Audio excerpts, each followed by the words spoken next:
Buen día. Bienvenidos nuevamente a la clase 2A de Tecnología en Construcción 4. En esta oportunidad veremos los temas de Tecnología, Geometría y Estructura en Arquitectura, conceptos y ejemplos. Los docentes de esta asignatura somos Arturo Cisneros y Lice Rodríguez. Bueno, este es un mapa que nos muestra la sismicidad o el peligro por sismicidad en el mundo. Y vemos cómo el istmo centroamericano se encuentra dentro del área denominada como el Cinturón del Pacífico, la zona que representa mayores aceleraciones sísmicas y por tanto se constituye en una amenaza que conformaría nuestro riesgo o un potencial amenaza que podría dañarnos según nuestra vulnerabilidad o nuestra exposición. Aquí vemos un ejemplo de cómo han habido sismos de magnitudes arriba de los 8 grados alrededor del mundo. El mayor ha sido en Chile, o por lo menos el que ha sido medido con los instrumentos actuales de 9.5 y en Japón. Luego en Latinoamérica, pues además de Chile, también Ecuador y luego todo lo que hemos sentido en Centroamérica y México, ¿verdad? Bueno, tenemos aquí también que por Alaska han habido históricamente terremotos de gran magnitud, pero claro, ¿dónde representarán un riesgo? Aquellos donde hayan edificaciones, donde hayan concentraciones de personas, altas densidades, las ciudades generalmente, una posibilidad de terremoto dentro del cinturón de las regiones ubicadas en el cinturón del Pacífico, pues siempre tenderá a tener esta amenaza.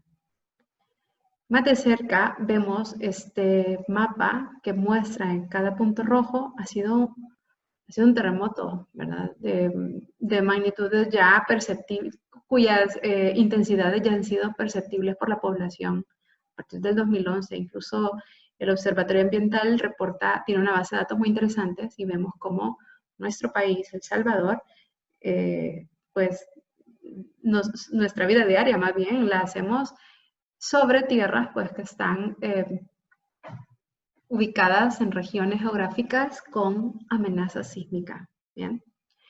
Y algunos otros mapas que muestran los daños y también los daños en edificios y también las muertes, la cantidad de personas fallecidas, los decesos. Vemos cómo en Centroamérica nuevamente hay un reporte considerable por los sismos históricos que hemos tenido en nuestro país. Aquí vamos a ver a continuación algunas imágenes que iremos pasando rápidamente que recordarán el porqué nuestra responsabilidad como futuros arquitectos de involucrarnos en que el proyecto que estemos diseñando o proponiendo, sobre todo si es habitacional, contribuya a la seguridad y a la sismoresistencia del edificio. El diseño forma parte de, como hemos visto en la primera clase, la geometría, un parámetro importante que incide en el buen desempeño de un edificio ante un terremoto. Así era la buena arquitectura modernista en El Salvador. Muchas de estas fallas se debieron también dependiendo al tipo de sismo, ¿verdad? Lo que falló fue tal vez el suelo y no en sí mismo el sistema estructural. Pero definitivamente hubo una falla, o sea, al final algo confabuló para que hubiera este daño y hubo colapso total y deceso de personas gracias a ese colapso. Más casos donde se presenta un esquema, una hipótesis que sin comprobación no deja de ser simplemente una hipótesis de por qué estos edificios fallaron. Por torsión, por efecto de sitio, por piso débil, por columnas cortas, por falta de refuerzo integral, por vicios en la construcción, por malas prácticas en las reparaciones con el sismo anterior. Muchas pudieron haber sido las causas, ¿verdad? Pero en algunos de ellos, pues ha sido notorio que si el edificio en los pisos superiores queda íntegro y lo que ha fallado es un nivel, pues a esto se le puede atribuir lo que denominamos falla por piso débil, ya sea porque se han demolido paredes que eran de carga o porque las columnas en ese piso fallaron porque se concentraron los esfuerzos. Se presume que pudieron haber sido muchas las causas. Bien, el Rubén Darío, fue uno de los derrumbes que más daños causó, gracias a que después de que sucede un evento de gran magnitud en en un determinado territorio, hay que examinar el estado de los edificios y verificar con profesionales expertos que sus patologías sean subsanadas, que no simplemente haya una pinturita o se oculten las fallas, puesto que el siguiente evento puede dejar pérdidas fatales. También aquí hubieron daños, pese a que detrás de este proyecto hay profesionales competentes. El evento sísmico, además de que no se puede predecir, generalmente tiende a concentrar esfuerzos o a generar grandes demandas en los edificios. Más ejemplos de fallamientos: el edificio anterior de Correos, fuimos nosotros, Arturo Cisneros y su servidora, visitamos este edificio en un curso de capacitación para ser parte de la Comisión Evaluadora del Riesgo. Bien, ahora entremos en materia.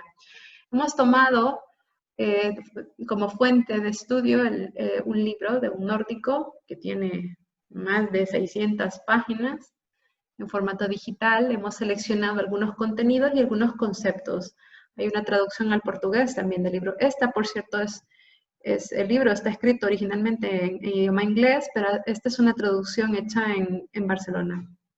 Decimos el contenido y criterios para definir estructuras y los sistemas estructurales.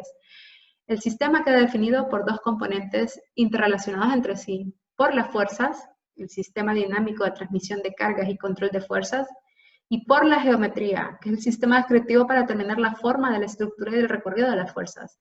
Asimismo, por el material, sistema o material y control de esas fuerzas, y bueno, la interacción con la geometría también.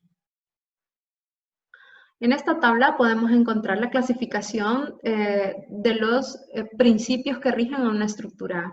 En este sentido, principios formales, estáticos y económicos. Los formales se deben a forma, la compatibilidad de la primera idea arquitectónica con el desarrollo estructural, la conformidad del peso propio de los marcos generadores de la forma arquitectónica, el potencial de optimización, la flexibilidad ante cambio de usos. Y bueno, entre los principios estáticos, la linealidad y lógica de transmisión de cargas, la identificación del sistema para estabilización frente a solicitaciones horizontales y asimétricas, y la preferencia por sistemas estáticamente indeterminados, o sea, sistemas más rígidos. Fíjense que aquí estos conceptos atañen al arquitecto, al diseñador arquitectónico, porque el diseñador debe tener conciencia de cómo podría ser su desempeño y no dejarle esta responsabilidad solo al especialista en cálculo. ¿Por qué? Porque el especialista tendrá una visión de la estructura, pero el diseñador arquitectónico, por regla, no pierde de vista la funcionalidad y la economía también. Conoce muy bien las necesidades del que va a ocupar la edificación. Entonces, ese trabajo en equipo debe fundamentarse en el conocimiento de causa de los conceptos y, por supuesto, principios económicos. Aquí vemos algunos esquemas del autor que presenta cómo se distribuyen las fuerzas a través de los elementos resistentes. Veamos que en los sistemas catenarios hay una distribución a partir de fuerzas de tracción o jalones, ¿verdad? Igual tenemos elementos de alma abierta, tipo cerchas, donde podríamos tener la interacción de fuerzas de tracción y compresión en simultáneo. Y luego, asimismo, lo que más nos interesa es el tema 5, que es una distribución a través de sistemas ortogonales aporticados, ¿verdad? Vemos aquí que los empujes laterales se maximizan en las plantas superiores y que un sistema gravitatorio distribuiría las fuerzas a partir de los elementos resistentes diseñados para ello. O sea, los esfuerzos de los elementos horizontales serán distribuidos a través de los verticales y, como lo decía en la clase anterior, de estos hacia el suelo. De los principios regidores para el diseño de estos elementos, sobre todo el predimensionado, se encuentran las cargas, para el tema de las columnas se encuentran las cargas axiales. Con un ejercicio de áreas tributarias podemos distribuir la carga al elemento vertical y a partir de ahí a partir de esta pequeña y sencilla fórmula que son principios, el esfuerzo igual a la fuerza entre el área, podríamos despejar el área. Pero hay que decir que la fuerza de compresión gracias a la carga estática gravitatoria, no es la única. Deben también tenerse en cuenta otro tipo de deformaciones y aquellas cargas que podrían hacer el efecto Chaplin, ¿verdad? O sea, una columna, si yo la comprimo, va a tender a tener esa deformación. Entonces ya la sección transversal ya no debe únicamente resistir la fuerza que carga sobre ella, sino también debería de poder resistir ciertos esfuerzos de atracción que se generarían en estos puntos. Los aceros de refuerzo que conlleven deberían poder contribuir al buen desempeño de la columna y evitar que este elemento falle por pandeo, que sería el fenómeno que estamos citando en este caso. Y aquí un poco de las expresiones matemáticas. Vemos cómo los módulos de resistencia, el módulo de elasticidad, el momento de inercia, algunos factores y la longitud son aquellos parámetros que intervienen en la carga crítica que generaría este pandeo. Más principios. Los sistemas ortogonales aporticados están también sometidos a esfuerzos de flexión, dados por distintas demandas. Por ejemplo, un empuje horizontal, ¿qué le haría a un pórtico? Pues lo deformaría tal que así que no solamente tendría deformada a flexión el elemento horizontal, la viga, sino que también tendría desplazamientos que tenderían a generar concavidades a estas columnas, o sea, a estos posibles pandeos, y esto no puede ser. Cuando ya interactúa el sistema con otros pórticos, tanto en niveles superiores o en un sistema ya de retícula tridimensional, pues el edificio ya tiene otros comportamientos que deben ser analizados. Analizar el edificio de forma tridimensional instantáneamente podría ser una solución. Generalmente, igual que en el detallado, se hace en los distintos planos. O sea, el edificio tiene un desempeño en una dirección y en la otra. Este esquema, que no es del mismo autor, sino de otros autores, se ha tomado para hacer ver que lo grave de no contrarrestar pesos en las estructuras. Esto es un voladizo que su máxima reacción estaría en el empotramiento. Es un momento que lo que hace es restringir precisamente este giro y que se desencadena con una carga en el punto más alejado del apoyo. Entonces, esto no puede ser, porque aquí podría haber una posibilidad de falla.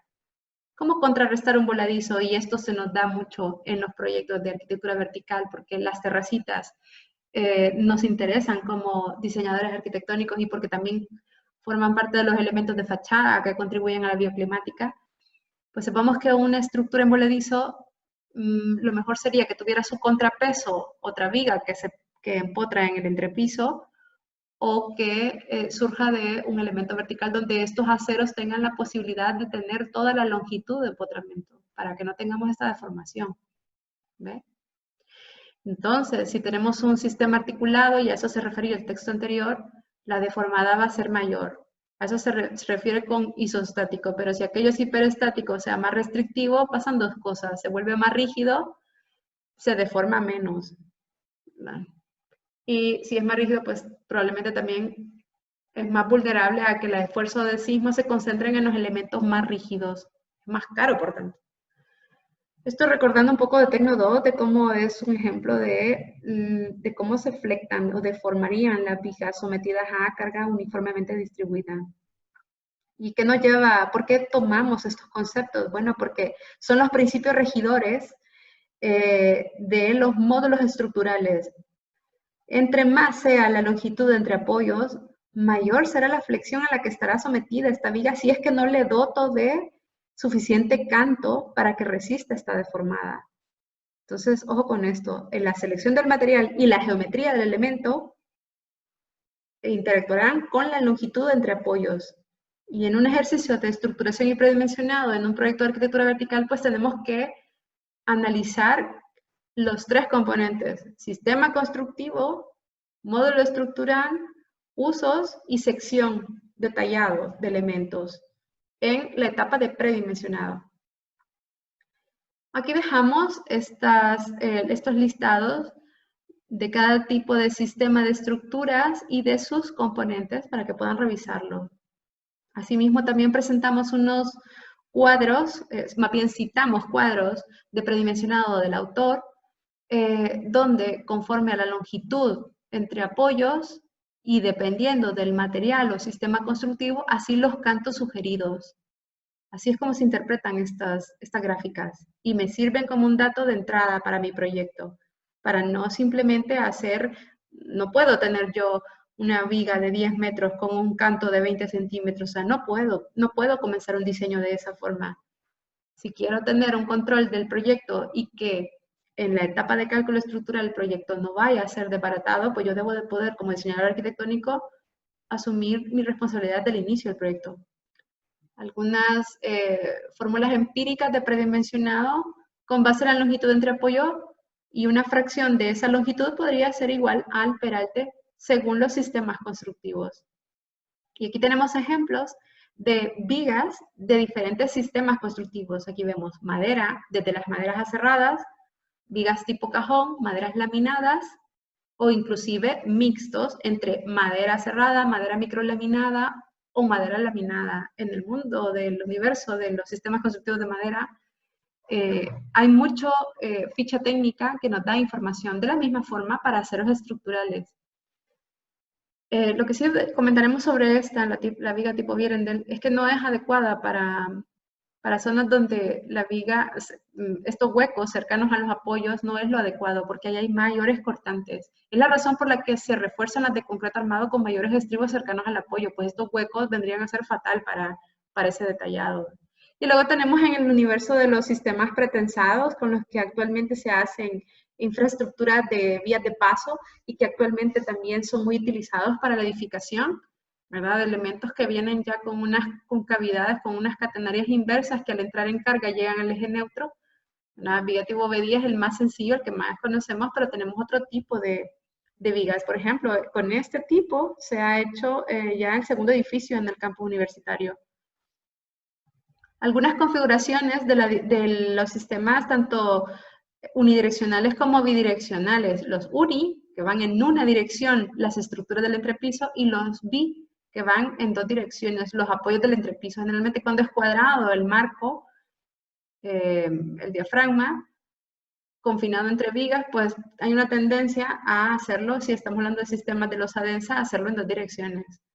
O sistemas radiales concéntricos que nos vendrían bien para el diseño de rampas para los accesos vehiculares o los estacionamientos. Otras gráficas para el predimensionado que lo que hacen es leemos el claro, leemos la mancha, por ejemplo para 6 metros, está en pies y en el sistema internacional. Para 6 metros podemos encontrar aquí en la gráfica en milímetros el posible canto, dependiendo del sistema constructivo al que nos estemos refiriendo. Tenemos también otro tipo de configuraciones espaciales y vale la pena destacar que hay arquitecturas que hacen uso de estos sistemas donde todo el piso es una superviga, o sea, son superestructuras, pero en zona sísmica, cuidado con hacer este tipo de cosas, sobre todo una pasarela estaría muy bien, pero ya apoyar una gran masa a un edificio en unas columnas débiles no estaría bien porque estamos generando el efecto de piso débil y ya hemos visto fotos anteriores de edificios colapsados en época de evento de terremoto. Y aquí sigamos viendo algunos conceptos que nos son útiles para agudizar nuestra intuición y razonamiento estructural. Veamos, un edificio entre más alto sea, entre más esbelto sea, también, porque la altura es una cosa y la esbeltez es otra, tendrá más susceptibilidad a deformarse de esta manera ante un empuje lateral. Este empuje puede venir dado por fuerzas de viento o puede venir dado por fuerzas de sismo. Claro, la fuerza de sismo se transmite a través del suelo, ¿verdad? Pero ocasionándole al edificio un desplazamiento y forzando a que trabaje el atado con el suelo, o sea, el vínculo, la cimentación, el punto donde los elementos verticales transfieren al suelo. El edificio se asumirá más rígido ante las fuerzas verticales, ante la componente vertical de un sismo, pero no será tan rígido o tan fuerte ante las componentes horizontales en ambas direcciones. Veamos qué dice el autor. Considerando que las fuerzas sísmicas actúan en 3 direcciones, como vemos acá, es importante tomar en cuenta la posibilidad de que se alcancen simultáneamente valores significativos de las mismas. El edificio se diseñará bajo la acción simultánea de 2 componentes ortogonales sobre el plano horizontal. O sea, predimensionar los elementos resistentes a estos empujes laterales no es cosa tan sencilla como hacerlo a la carga vertical gravitatoria, porque generalmente son aceleraciones, son empujes que llevarlo a una fuerza, como en este caso, no es una simplicidad, ¿verdad? Hay métodos complejos de cálculo. Entonces, para efectos teóricos de esta asignatura, asumiremos algunos datos que ayudarán a que el anteproyecto de diseño esté lo más racional y lo más razonado posible. Bien, veamos más conceptos. Las proporciones. Dice, entre más esbelto, que la esbeltez viene como resultado de la relación entre las dimensiones proporcionales del volumen del edificio, mayores serán las acciones de compresión sobre las columnas, pudiendo causar efectos de volteo. O sea, el efecto de volteo, hablamos de esto, podría denominarse el efecto de volteo. La proporción volumétrica recomendable del autor. El problema sísmico está más ligado a las proporciones que a las dimensiones de los elementos. La esbeltez unida a la flexibilidad de las estructuras puede conducir al desplazamiento excesivo durante un terremoto o un sismo de gran magnitud, que dañan los elementos, inclusive los elementos no estructurales, vidrios en fachadas, divisiones, instalaciones electromecánicas, por ejemplo, que también pueden dañar la integridad de los usuarios. Las formas alargadas, cuanto más alargado el edificio, más problemático será su comportamiento también, y evitará que el efecto de diafragma rígido se logre dar con eficacia. Entramos ya en materia de analizar un poco la geometría de las edificaciones. Veamos estas formas de volúmenes en edificios. Esta forma en L, que aquí describe como asimetría, tiende a producir excentricidades, generando efectos torsionales. Asimismo, las discontinuidades verticales. La asimetría por sí misma no es suficiente, debe estar acompañada de continuidad vertical en la altura, en su forma. Porque si no, ¿qué pasa? Este elemento más esbelto se moverá y tenderá, y claro, el horizontal lo está restringiendo, aquí tenderá a golpear y aquí habrá una concentración de esfuerzos que puede dañar las estructuras circundantes a esta zona. Muchos, ¿por qué lo digo? Bueno, porque hemos visto ya daños gracias a estas configuraciones geométricas. Las asimetrías, las discontinuidades, grandes vanos, todo esto puede producir efectos torsionales no deseados en los edificios. ¿Qué es recomendable? Ya habíamos hablado en la clase anterior, la simetría mecánica, en la distribución de los elementos resistentes en planta. Cuidado con las plantas en forma de L, T, U, H, cruz. Porque, ¿qué sucede? Generalmente, el centro de gravedad puede estar fuera de la planta y depende de cómo están distribuidos los elementos resistentes, así también se ubicará el centro de rigideces. Si no coincide el de gravedad con el de rigidez, habrán excentricidades que son distancias. Entre más grande es una excentricidad, mayor la posibilidad de que el edificio se tuerza y baile todos los motion, rocking motion, twist motion, que puedan dañar al edificio. Entramos entonces, como primer paso, a analizar un poco, con base en la literatura de los profesores Meli y Bazán, diseños sísmicos de edificios, profesores de la UNAM de México, de cómo podrían resolverse estas geometrías críticas en C, en cruz y en Y. La primera opción, o sea, el problema es esto, ¿verdad? ¿Y por qué es el problema? Porque se concentrarán esfuerzos generalmente en estas esquinas. Esta columna será de las más castigadas. Si estas no son suficientemente rígidas, el edificio rotará y aquí se concentrará. Si una se quiebra, se viene abajo el edificio. Podríamos entonces, como una solución posible, visualizar una desmembración de la planta, o sea, separar los cuerpos y decir, tenemos una junta donde la junta es una separación entre un edificio y otro, pero claro, el problema sería que la funcionabilidad se vea afectada porque esa separación está directamente relacionada con las alturas de los edificios, con los desplazamientos que deben ser calculados gracias a esos empujes horizontales de cálculo. Entonces, no es del todo una solución para arquitectura tan esbelta o vertical. Pero otra solución podría ser rigidizar más el edificio en los puntos precisamente donde tenderá a concentrarse los esfuerzos. Esta puede ser una solución. Rigidizamos con muros estructurales acá, garantizando que vayan hasta el suelo, y evitando que las alas, las hélices de esta X, se muevan generando mayor rigidez en las periferias. El edificio de esta manera mantendría fachada y tendría rigidez. Que sea todo, que este muro sea todo el ancho del edificio, pues ya esto es un diálogo, una discusión en buenos términos entre diseñadores, estructural y arquitectónico. Entonces tenemos la posibilidad de rigidizar. Por ejemplo, aquí hay una L de este extremo y estos otros. Ahora también tenemos otras. Meli, en el capítulo 5 de su libro, que tenemos en este ciclo como lectura de consulta, tendremos también el atado, con vigas de amarre. Podríamos cerrar y convertir esto en una sección rectangular y ya no una C. O con elementos de arriostramiento, ¿verdad?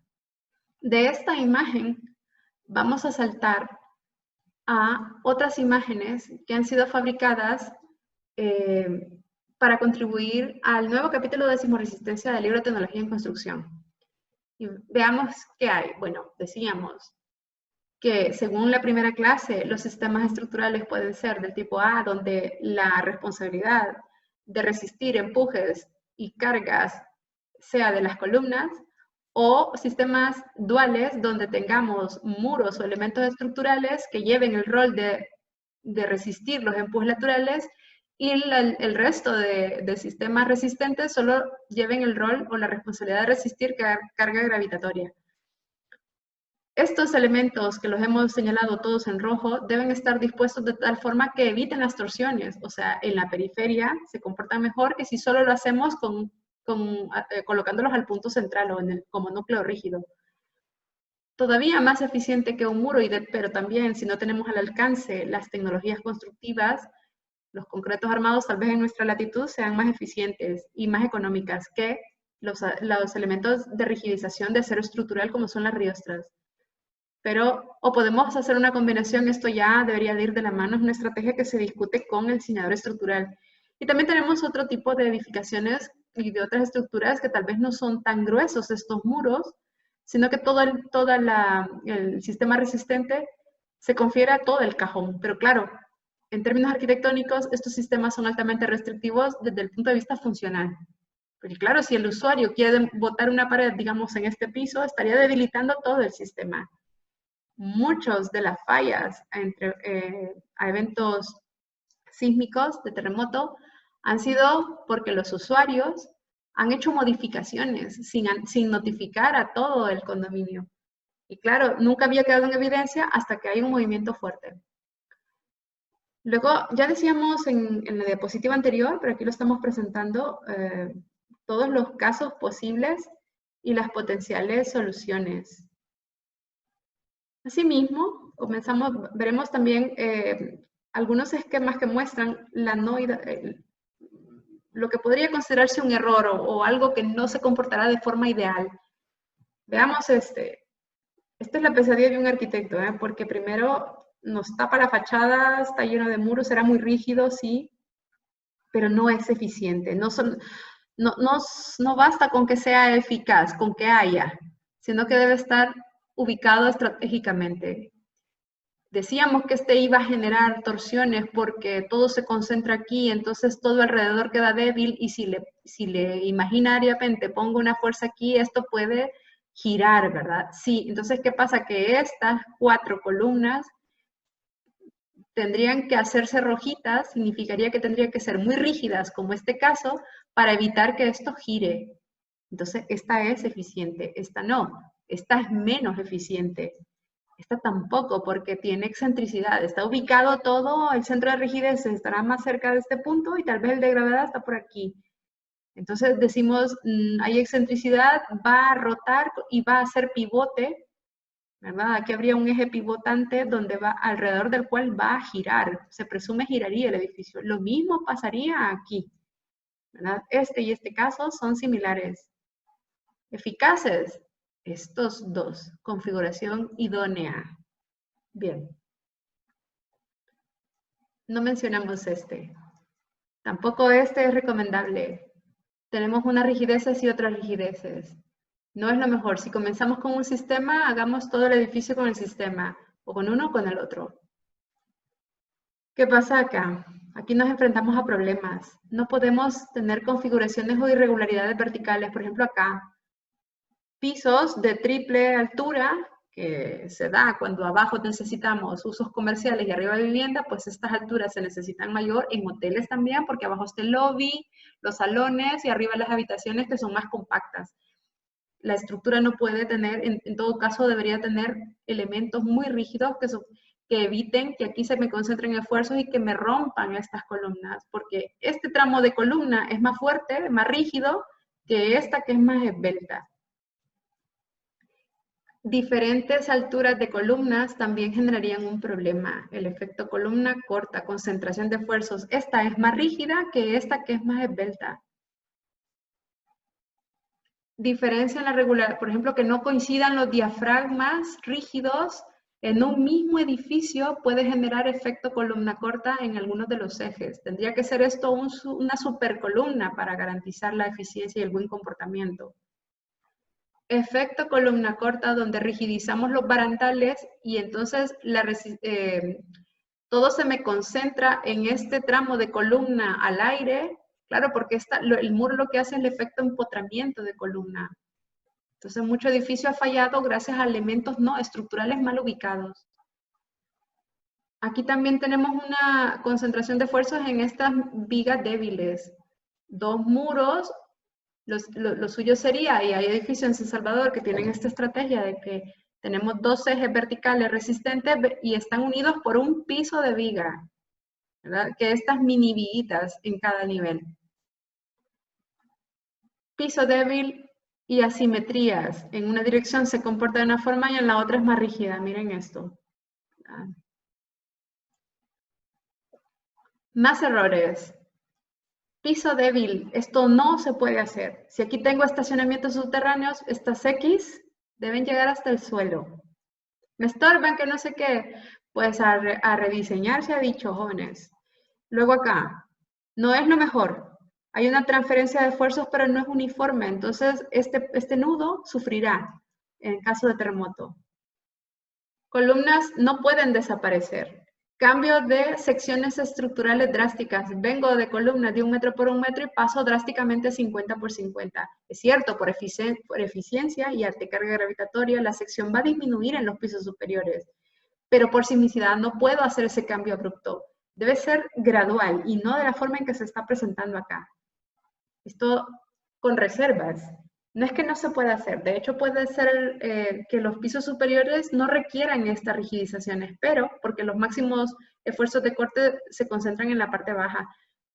Pero el edificio concentrará aquí esfuerzos que aquí pueden darse los potenciales daños en los pisos superiores.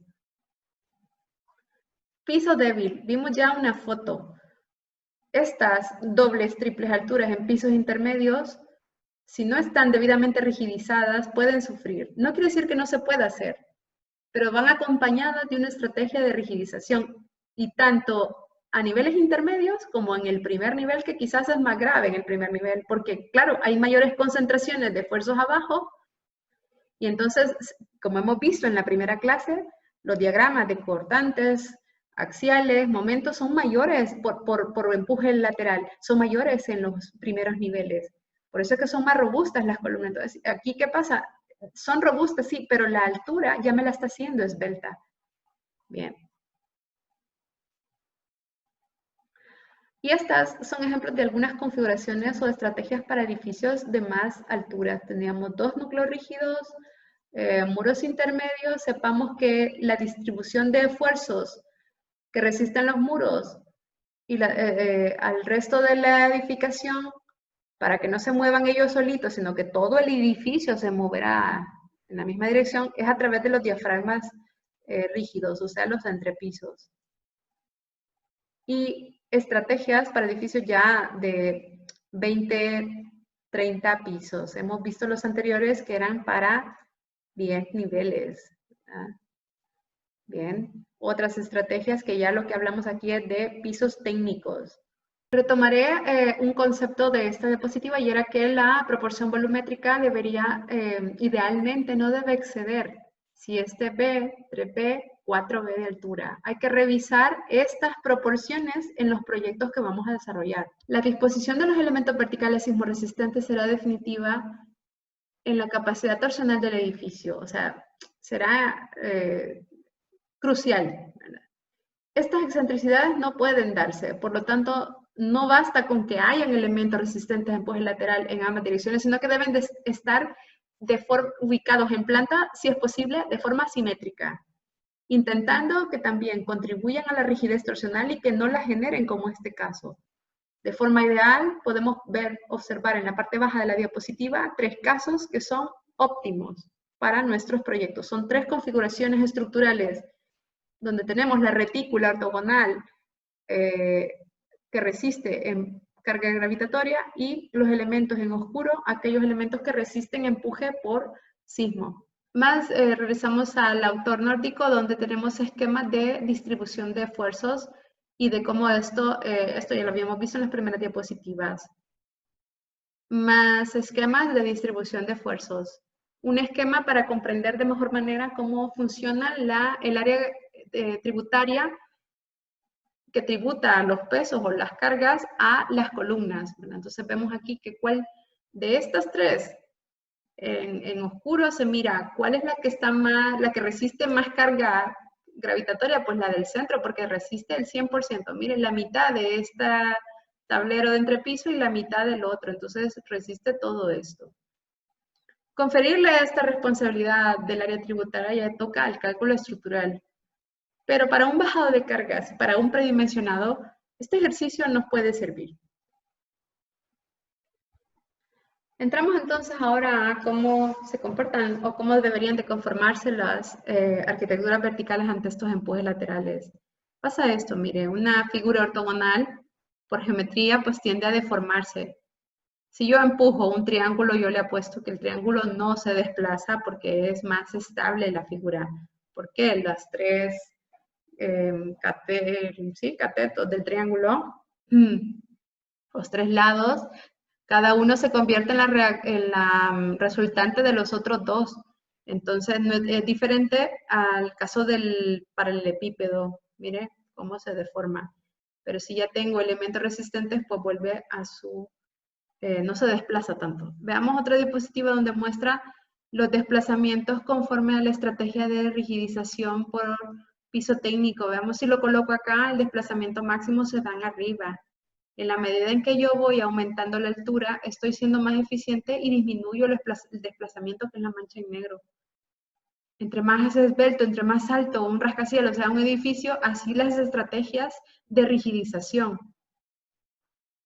Debemos decirles también que dependiendo de los efectos de sitio, así no es que el rascacielos correrá más peligro. Muchas veces son los rascacielos los que más sobreviven en zonas altamente sísmicas, porque superan los periodos de aceleración, los periodos del suelo son más bajos que los del edificio, por lo tanto el edificio sí oscilará, pero el daño máximo no le confiere un terremoto, sino el viento. El viento podría convertirse entonces en el mayor empuje para edificios hablemos ya de 200 metros de altura en adelante.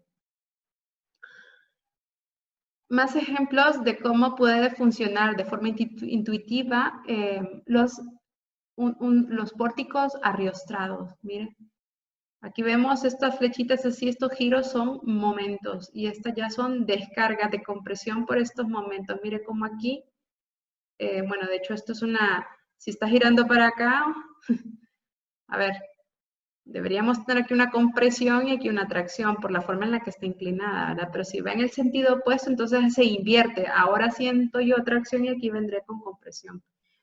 Entonces, esto es una forma para entender qué siente el edificio cuando lo golpea un terremoto.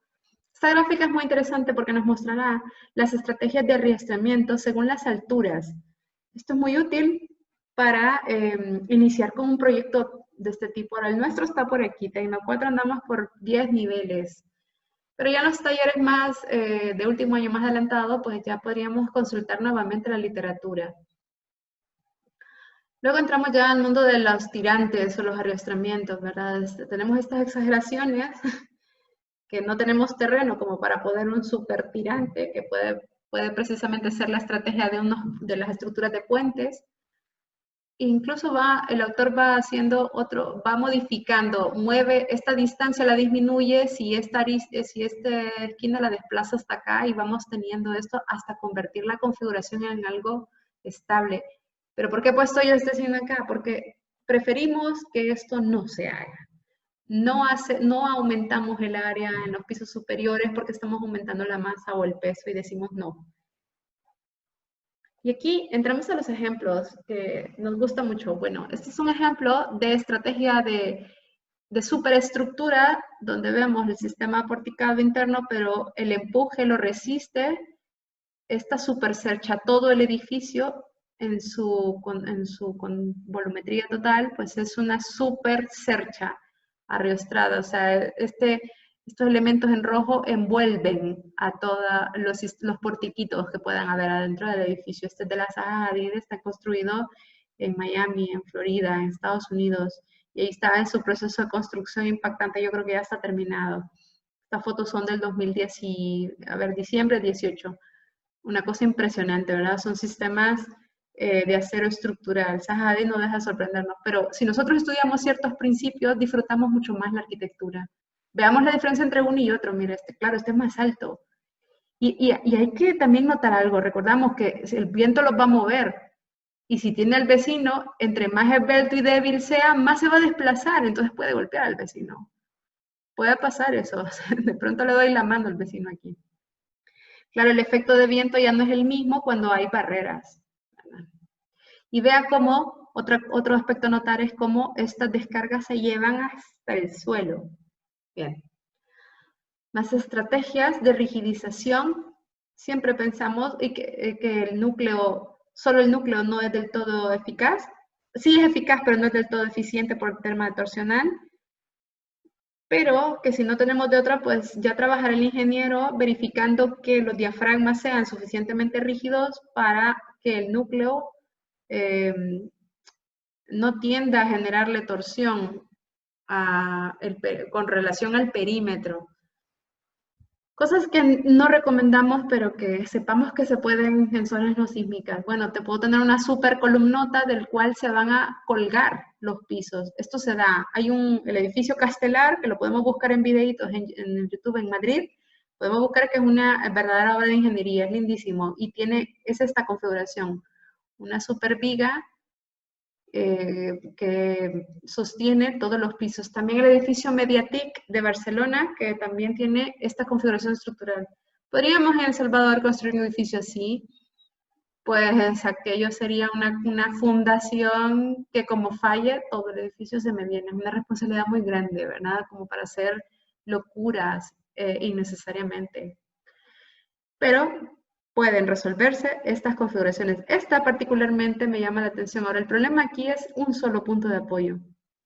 Podríamos pensar en que esta tendría un mejor desempeño en zona sísmica que esta.